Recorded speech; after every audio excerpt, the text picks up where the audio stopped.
रोमांचक जंगल में बाघ की असली कहानी सुदूर हिमालय की गोद में, जहां घने जंगल अपनी हरी चादर बिछाए रहते हैं, वहां एक बाघ रहता था जिसे जंगल वाले शेरे खामोश कहते थे।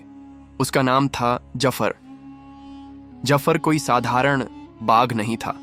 उसकी आंखों में जंगल की गहराइयों का राज और दिल में एक अजीब सी बेचैनी थी।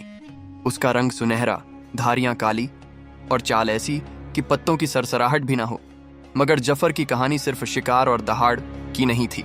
ये एक ऐसी दास्तान थी जो इंसान और जंगल के बीच की खाई को पाटती थी। जंगल का माहौल हमेशा रहस्यमयी था। सुबह की धुंध में कोयल की कूक, शाम को झींगुरों का राग और रात को उल्लुओं की आवाजें। मगर इन सब के बीच जफर की मौजूदगी जंगल को एक अलग ही रौनक देती थी। जंगल के किनारे पर एक छोटा सा गांव था जिसका नाम था गुलमर्ग। गांव वाले जफर से डरते थे, मगर उसे कभी नुकसान नहीं पहुंचाया। उनकी कहानियां थीं कि जफर सिर्फ वही शिकार करता है जो जंगल का संतुलन बनाए रखे।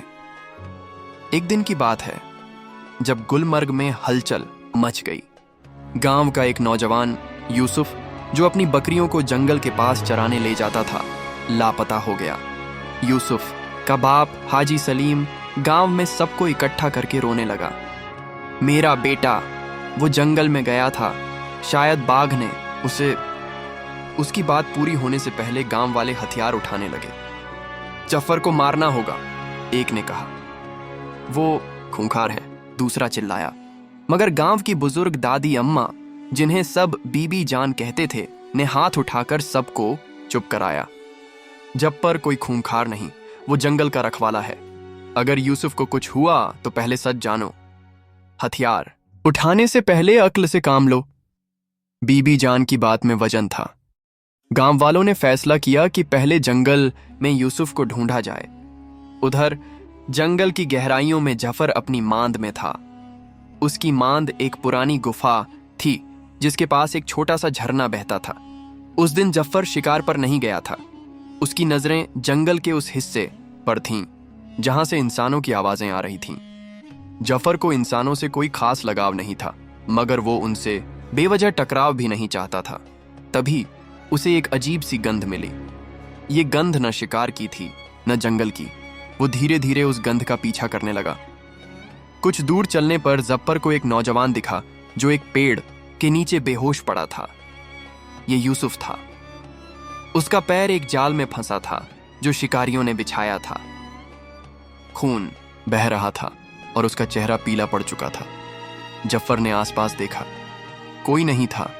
उसका दिल कह रहा था कि इस इंसान को छोड़ दे, मगर उसकी आंखों में कुछ था, शायद एक पुरानी याद। जफर की अपनी कहानी भी कम अजीब नहीं थी। कई साल पहले जब वो एक छोटा सा शावक था, उसकी मां को शिकारियों ने मार दिया था। जफर भूखा प्यासा जंगल में भटक रहा था। तभी एक बूढ़ा जंगल वाला, जिसे सब बाबा रशीद कहते थे, उसे मिला। बाबा ने जफर को दूध पिलाया, उसकी देखभाल की और उसे जंगल में छोड़ दिया। बाबा ने कहा था, जंगल और इंसान एक दूसरे के दुश्मन नहीं। अगर तू इंसानियत को समझेगा तो जंगल तुझे कभी नहीं छोड़ेगा। जफर को वो बात आज भी याद थी। जफर ने यूसुफ के पास जाकर उसे सूंघा। वो जिंदा था मगर कमजोर। जफर ने अपने दांतों से जाल को काटने की कोशिश की। उसका हर दांत जाल की रस्सी से टकरा रहा था। आखिरकार जाल टूट गया, मगर यूसुफ को अब भी होश नहीं आया था। जफर ने उसे अपनी पीठ पर उठाने की कोशिश की, मगर वो भारी था। फिर उसने फैसला किया कि वो यूसुफ को जंगल के किनारे तक ले जाएगा, जहां गांव वाले उसे ढूंढ सकें। जंगल का रास्ता आसान नहीं था। कांटों भरी झाड़ियां, पत्थरीली जमीन और बारिश की बूंदें। जफर ने यूसुफ को अपनी पीठ पर लादा और धीरे धीरे चलने लगा। रास्ते में एक बार यूसुफ की सांसें धीमी हुईं तो जफर रुका। उसने अपनी जीभ से यूसुफ के चेहरे पर पानी की बूंदें छिड़कीं, जो बारिश से उसकी फर पर जमा थीं। यूसुफ ने आंखें खोलीं, मगर डर से चीखने लगा। जफर ने उसे शांत करने के लिए अपनी आंखों से देखा, जैसे कह रहा हो, डर मत, मैं तेरा दुश्मन नहीं। जंगल के किनारे पहुंचते पहुंचते रात हो चुकी थी। गांव वाले मशालें लेकर यूसुफ को ढूंढ रहे थे।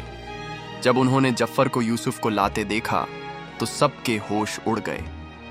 कुछ ने बंदूकें तान दी, मगर बीबी जान ने चिल्लाकर कहा, रुको, देखो जफर उसे बचा रहा है। गांव वाले हैरान थे। जफर ने यूसुफ को जमीन पर लिटाया और पीछे हट गया। उसकी आंखों में एक अजीब सी चमक थी, जैसे वो कह रहा हो, ये इंसानियत का सबक है।